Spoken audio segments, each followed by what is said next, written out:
Alright, there's a new tool I gotta tell you about. It's not mine, it's from KM Tools. When I turn this knob, it locks to a saw curve, making this aluminum clamping surface exactly 90 degrees to the cut.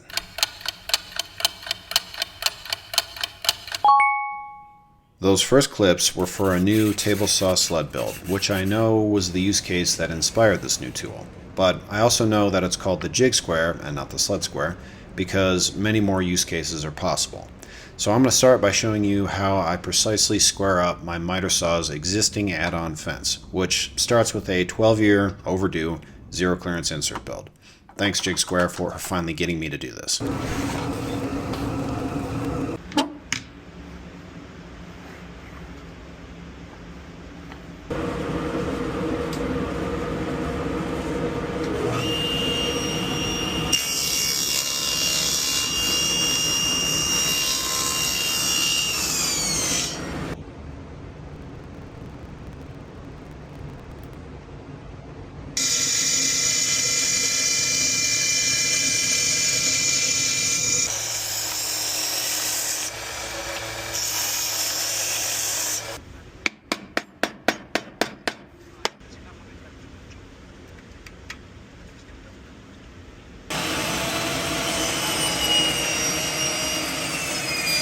I place the jig square in the kerf of a fresh cut and tighten it so that it's snug in that kerf but can still travel. I've definitely got a gap, which means that the fence is visibly off 90, so I progressively tighten two clamps to pull the fence to the jig square while I hold the trigger and let the miter saw angle be pulled into the 90-degree angle I'm looking for. And now let's build that sled. The jig square will save me the fiddly process of fixing, readjusting, testing, and repeating to get the fence close enough to 90 degrees for good sled performance.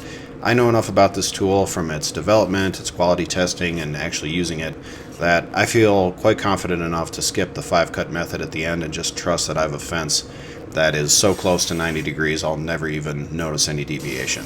And that speeds the build up quite a bit. But if you want to knock out a sled build even faster, take a look at Jonathan's launch video, popping up in the top right. In that video, he explains that he built so many sleds testing this tool that he had to work out a production process to build them quickly, and figured he might as well offer a kit to make it a lot faster for you to make one. So he has that available as a package deal with the Jig Square as well.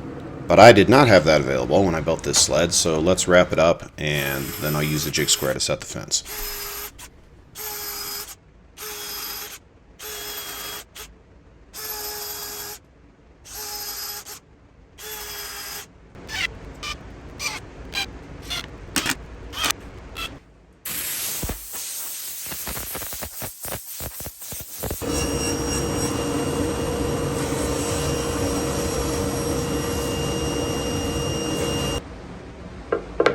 Here's a closer look at that kerf lock mechanism. As I turn the brass knob, the center tab extends, so the outside tabs are pressed into the opposite side of the kerf.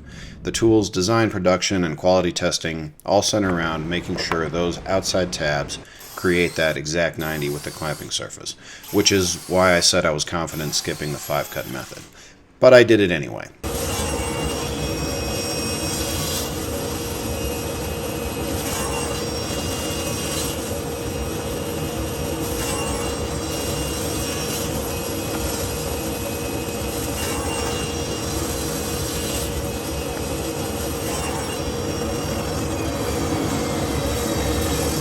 And was off by only 1/1000th, which is insane. I wish it wasn't actually that good. It makes it look like I faked it, but I'm not building another sled to make it worse. To wrap it up, I thought I'd rethink my organization to make it quicker to set the sled up. That's on the right. On the left is my old setup workflow sped up 17 times to keep up, so big improvement. Thanks for watching. Dad, how is it turning? Well, you gotta join my channel to learn how I did that. Well, I'm already part of your channel. You gotta join, you gotta pay. I need payers. What? I have to pay money for this? Nah. Pay up. Dude, pay up. I told you I was paying you to make this video. Dude, just tell me how that's moving. I cannot tell you unless you join the channel and pay. That is the rules.